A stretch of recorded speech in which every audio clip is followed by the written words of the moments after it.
말씀 봉독을 37절부터 했습니다만 23절부터 43절, 23절 이하 43절 전체를 보면 내용을 둘로 분류할 수 있습니다. 나눌 수 있습니다. 첫째는 23절서 36절이고요. 그 다음 37절서 43절인데 23절로 36절은 찬양 감사의 시입니다.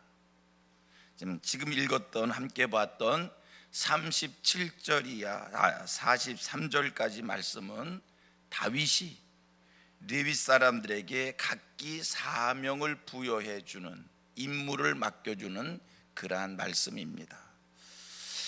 우리 기독교에 참 신비함이 있습니다. 여러분들에게도 적용해도 될 것 같습니다. 그거는요, 우리가 하나님을 경험하게 되면, 하나님의 은혜를 체험하게 되면 하나님을 찬송하게 된다는 겁니다. 하나님을 높이게 되어집니다.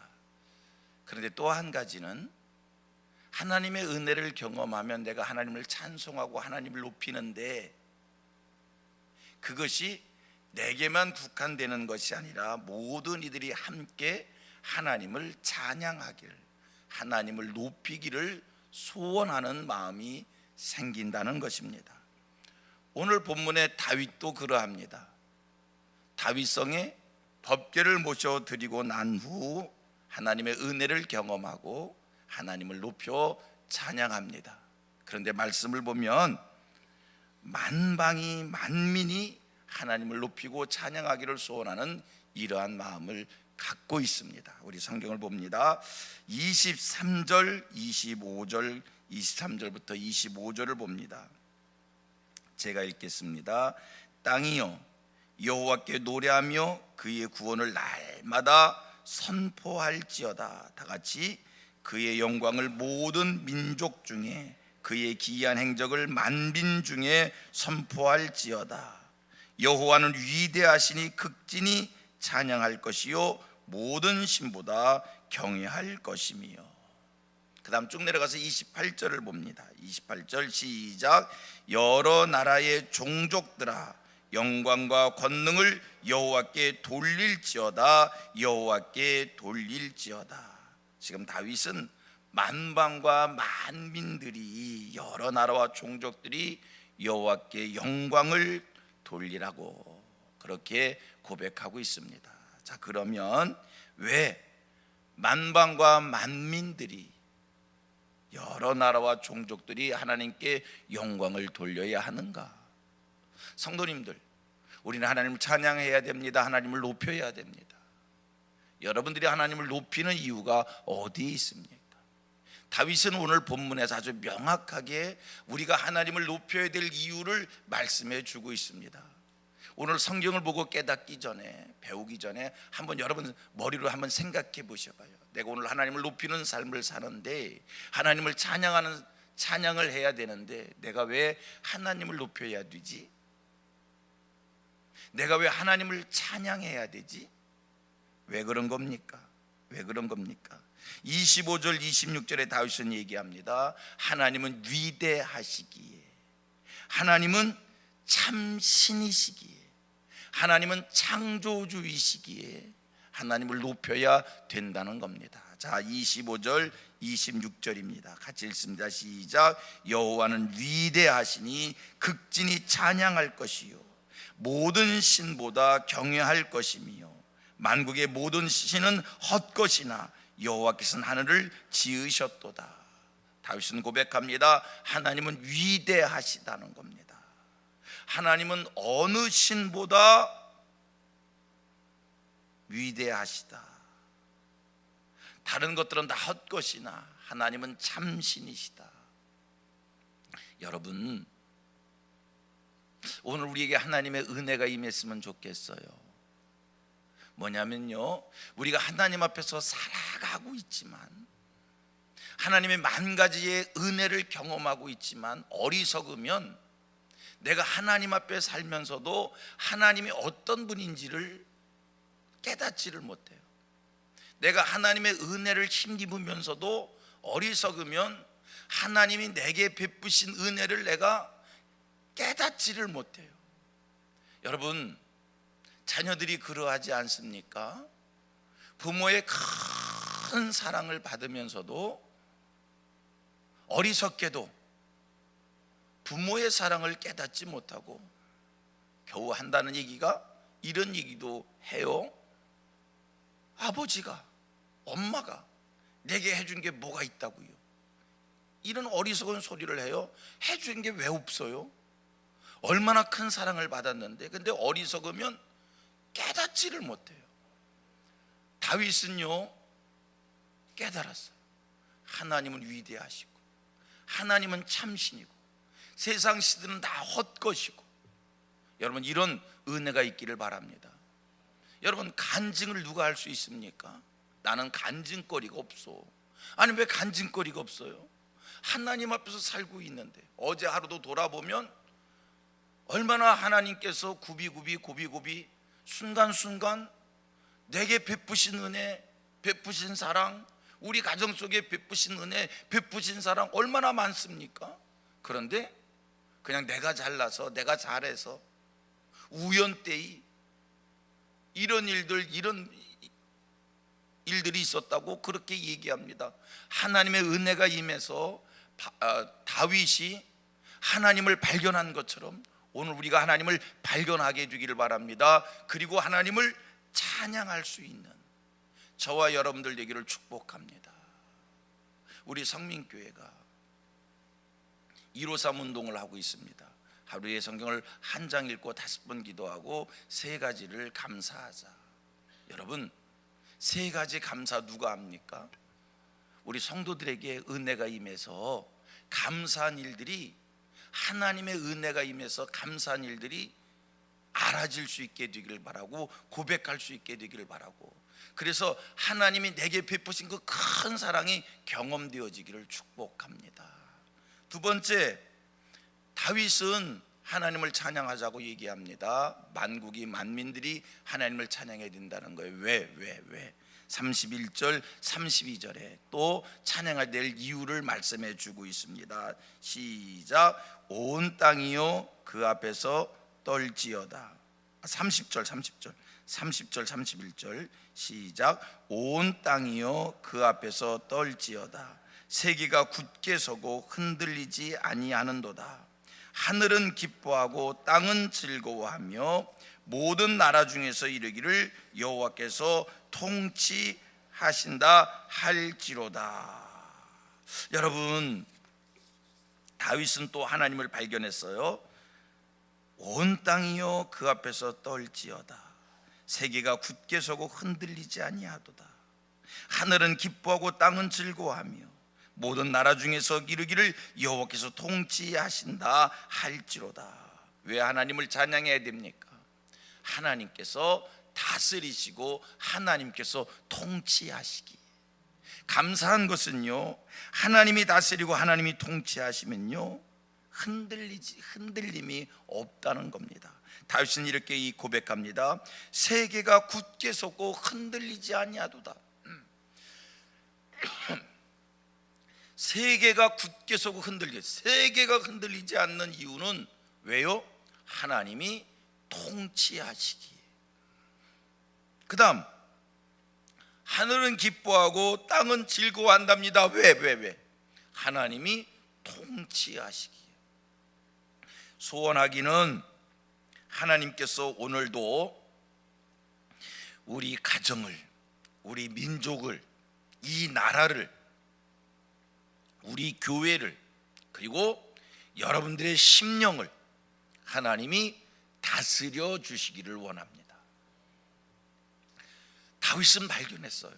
하나님이 다스리면 첫째 뭐하지 않고 흔들리지 않고,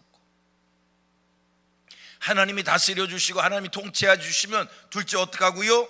기뻐하고 즐거워하게 된다. 여러분, 오늘 여러분들의 생각을 무엇이 다스립니까? 누가 다스립니까? 여러분들의 삶을 누가 다스립니까? 누가 여러분들을 지배하고 있습니까? 경험입니까? 지식입니까? 과학입니까? 물질입니까? 하나님이 우리의 생각을 다스려 주시기를 원합니다. 하나님의 말씀이 여러분들을 다스려 주시기를 축복합니다. 하나님이 나를 다스리면 마음이 편안하고요, 안정되고요, 흔들림이 없어요, 요동침이 없어요. 세상을 살다 보면요, 만 가지예요. 순간순간 이런 얘기 듣고 저런 얘기 들으면요, 편안하다가도 한순간 마음이 뒤죽박죽하고요, 뒤숭숭하고요, 염려스럽고요, 걱정스럽고요. 이거 큰일 나는 거 아닌가? 이거 망하는 것 아닌가? 이거 어떡하지? 그런데요, 말씀 위에 딱 쓰셔서 하나님의 말씀이 나를 다스려 주시면 할렐루야, 할렐루야. 그러함에도 그런데도 그저 마음이 평강하고 기뻐하고 즐거워할 수 있는 거예요. 하나님의 말씀이 여러분들을 다스려 주시기를 축복합니다. 보혜사 성령님이 오늘도 우리에게 감화감동하셔서, 여러분, 성령 하나님이 하시는 일이 뭡니까? 생각나게 하고 기억나게 해주시는 것, 가르쳐 주시는 것, 이게 보혜사 성령 하나님이 하시는 일이기에 순간순간 내 마음속에 성령이 감동하셔서 하나님의 말씀이 생각나고 그 말씀이 나를 다스리기에 흔들림이 없는 삶을 살고, 그런데도 기뻐하고 그런데도 즐거워할 수 있는 우리 성도들 되기를 축복합니다. 다윗은 너무나 분명하게 말씀합니다. 하나님을 찬양하자는 거예요. 하나님을 높이자는 거예요. 왜? 그분은 위대하시기에. 아멘입니까? 여러분, 우리가 하나님을 높인다는 거는요, 하나님을 찬양한다는 거는요, 그냥 있는 하나님을 있는 그대로 인정해 드리는 게 하나님을 찬양하는 겁니다. 우리가 오늘도 소원하는 것은 하나님의 이름이 거룩히 여김받기를 원합니다. 어떻게 하면 하나님이 거룩히 여김을 받는 겁니까? 그냥 하나님으로 인정하는 거예요. 오늘 본문에서 다윗이 하나님을 찬양하는데 뭐 찬양하는 겁니까? 하나님을 있는 그대로 고백하잖아요. 하나님은 위대하시고, 하나님은 참되신 분이고, 하나님은 모든 만물을 통치하시는 분이시고, 있는 그대로 하나님을 고백하고 높여 인정하는 것, 그게 여러분 하나님을 찬송하는 일인 줄로 믿습니다. 여러분들의 삶의 자리에서 그냥 하나님을 하나님으로 인정하십시오. 하나님을 하나님으로 고백하십시오. 하나님은 창조주이십니다. 하나님은 살아계십니다. 하나님 역사 만물의 주인이십니다. 하나님은 가장 높으신 분입니다. 내 삶을 주장하시는 분이 여호와 하나님이십니다. 그냥 하나님을 하나님으로 인정하세요. 하나님은 전능하신 분입니다. 하나님은 전지하신 분입니다. 나 하나님 떠나서 살 수 없습니다. 하나님은 나의 아버지이십니다. 나는 하나님의 피조물입니다. 하나님은 사랑이 많으신 분입니다. 그냥 하나님을 하나님으로 인정하는 게, 그것이 하나님을 찬양하는 겁니다. 하나님을 높여 드리는 겁니다. 오늘도 마음껏 하나님을 하나님으로 인정하시는데, 자, 오늘 다윗은 또 그의 고백시에서, 다윗이 이제 우리가 하나님을 찬송하는데, 찬양하는데 하나님을 어떻게 찬양해야 되는가, 하나님을 하나님으로 인정하는데 하나님을 어떻게 찬양해야 되는가를 말씀해 주는데, 중요한 교훈입니다. 중요한 깨달음입니다. 첫째 하나, 여러분, 하나님을 찬송할 때, 찬양할 때, 하나님을 인정할 때, 하나님을 고백하실 때, 여러분 극진하게 하십시오. 극진하게 한다는 게 뭐예요? 정성을 다해서 하십시오. 하나님이 싫어하시는 게 있더라고요. 중언부언이에요. 기도할 때 중언부언, 뜻이 담기지 않는, 그냥 습관적으로 맹목적으로 중얼중얼 흥얼흥얼, 이거 하나님이 싫어하시잖아요. 예수님이 기도할 어떻게 하라고 그랬어요? 중언부언하지 말라. 하나님을 찬양하는 것도요, 하나님을 높이는 것도요, 극진히 하셔야 됩니다. 정성을 다해서 하셔야 됩니다. 마음을 담아서. 하나님은 창조주이십니다. 마음을 담아서, 마음을 담아서. 하나님은 마음을 담아서, 하나님은 나의 아버지이십니다. 마음 담아서. 옆집 아버지, 친구 아버지를 아버지로 부르는 것처럼 부르지 말고. 자, 25절입니다. 보세요. 여호와는 위대하시니, 다 같이 극진히 찬양할 것이요. 어떻게요? 극진히 찬양할 것이요. 우리의 중심을 보시는 하나님, 우리의 마음을 보시는 하나님, 하나님 속일 수 없습니다. 하나님을 섬기되 하나님의 이름을 찾되 이렇게 찾으셔야 돼요. 소년 다윗이 골리앗 앞에 설 때 물맷돌 5개를 주워들고 골리앗 앞에 갈 때 너는 칼과 단창을 의지하지만 나는 만군의 여호와의 이름으로 네 앞에 간다. 보세요. 소년 다윗이 골리앗 앞에 설 때 만군의 여호와의 이름으로 네 앞에 간다. 이때 하나님을 찾는 다윗의 마음이 얼마나 간절했을까. 죽느냐 사느냐의 싸움터에 나갈 때 칼 버리고 단창 버리고 투구 버리고 갑옷 버리고 돌멩이 들고 그 앞에 갔을 때 만군의 여호와의 이름을 찾으며 돌을 던질 때 다윗이 얼마나 간절한 마음으로 그 돌을 던졌을까. 그게 능력이었어요. 여러분, 오늘 하나님을 우리가 이렇게 간절하게 극진히 정성을 다해서 마음을 모아서 하나님을 높일 수 있게 되기를 축복합니다. 예배를 드려도 정성을 다해서, 중심을 다해서, 헌금을 해도 정성을 다해서, 중심을 다해서 매사를 하나님 앞에 극진히 하실 수 있기를 축원합니다. 그 다음 두 번째 어떻게 하라고요?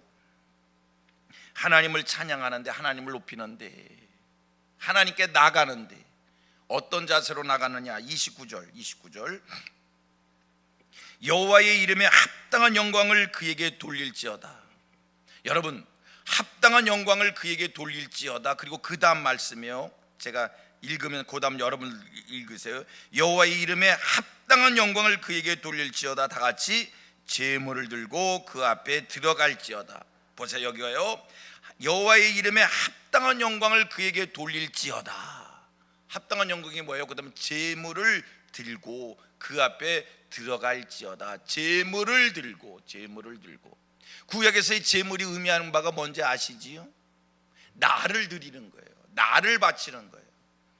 그래서 양과 소와 비둘기를 하나님 앞에 드릴 때 제물이잖아요. 흠없는 것.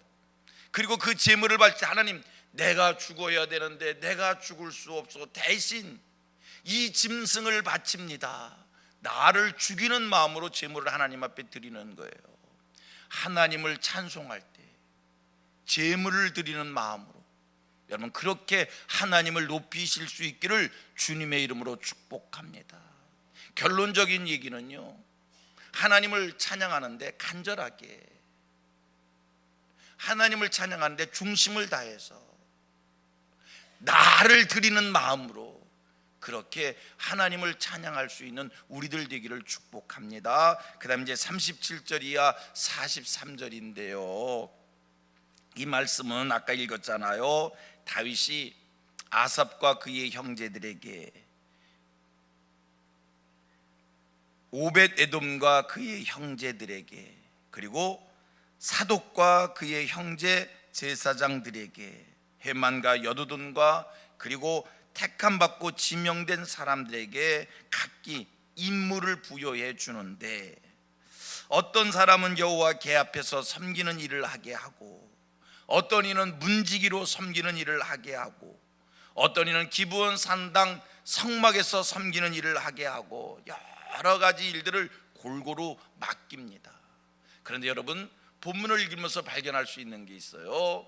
이 레위인들, 다윗이 너는 이런 일을 하고 이런 일을 하고 이런 일을 하고, 어떤 이는 성막 앞에서 하고 어떤 이는 문지기를 하고, 굳은 일을 하는 사람도 있고요, 편안한 일, 좀 덜 힘든 일을 하는 사람도 있고요. 각기 임무가 달라져요. 두 가지를 배우실 수 있기를 바랍니다. 첫째 하나는요, 자기에게 일이 맡겨질 때, 오늘 본문에 나오는 사람들 보십시오. 레위인들 보십시오. 자기에게 임무가 맡겨질 때 그대로 순종하여 맡았다는 겁니다. 이게 하나님 앞에서 살아가는 자의 자세인 줄로 믿습니다. 여러분, 목회 잘라서 몇천명 교회 목회하고 모잘라서 몇십 명 교회 목회하는 겁니까? 아니요. 하나님께서 각기 맡겨주시는 거예요. 그러면 각기 맡겨주실 때 나는 왜 요것뿐이 해? 나는 왜 이런 거를, 그냥 하나님 앞에서 사는 사람은 맡겨주신 것을 다 소중하게 받는 거예요. 불평하지 않고 받는 거예요. 이게 하나님 앞에서 살아가는 자의 자세입니다. 주의 교회 일을 하다 보면 여러분 찬양대에서도 봉사할 수 있고요, 안내석에서도 봉사할 수 있고요, 저기 힘든데 얼굴 안 보이는 데서 봉사할 수도 있고요, 막 흩어져서 하잖아요. 다 하나님이 맡겨주신 것이기에 소중한 겁니다. 두 번째, 더 중요하고 덜 중요한 게 없는 거예요. 다 중요한 거예요. 법계 앞에서 헌신한다고 중요하고 문지기로 헌신한다고 덜 중요한 게 아니라, 문지기도 하나 주님이 맡겨주신 중요한 일이고 법계 앞에서 섬기는 일도 중요한 일이고 다 중요한 거예요. 몇십 명을 목회하든 시골에서 목회하든 도시에서 목회하든 큰 교회를 목회하든 여러분 다 주님께서 맡겨주신 소중한 일인 거예요. 우리 성도들도요, 매사를 그렇게 판단하면 안 돼요. 다 귀한 종들이다. 다 귀한 일을 하시는 분들이다. 각기 맡은 일에 헌신하고 충성하는 하나님 앞에서 사는 사람들이다. 저 사람은 큰 교회를 하기에 큰 인물이고 이 사람은 작은 교회 하기에 작은 인물이고, 이 사람은 얼굴 보여지는 일에 헌신하기에 큰 사람이고 이 사람은 보여지지 않는 곳에서 굳은 일을 하기에 그렇고, 아닌 거예요. 다 주의 일이고 다 소중한 분이다. 이게 오늘 본문을 통한 교훈인 줄로 믿습니다. 여러분 모두 다 하나님 앞에서 살아가는 귀한 하나님의 종들인 줄로 믿습니다. 맡겨진 일에 귀하게 헌신하고 충성하실 수 있기를 주님의 이름으로 축복합니다. 아멘.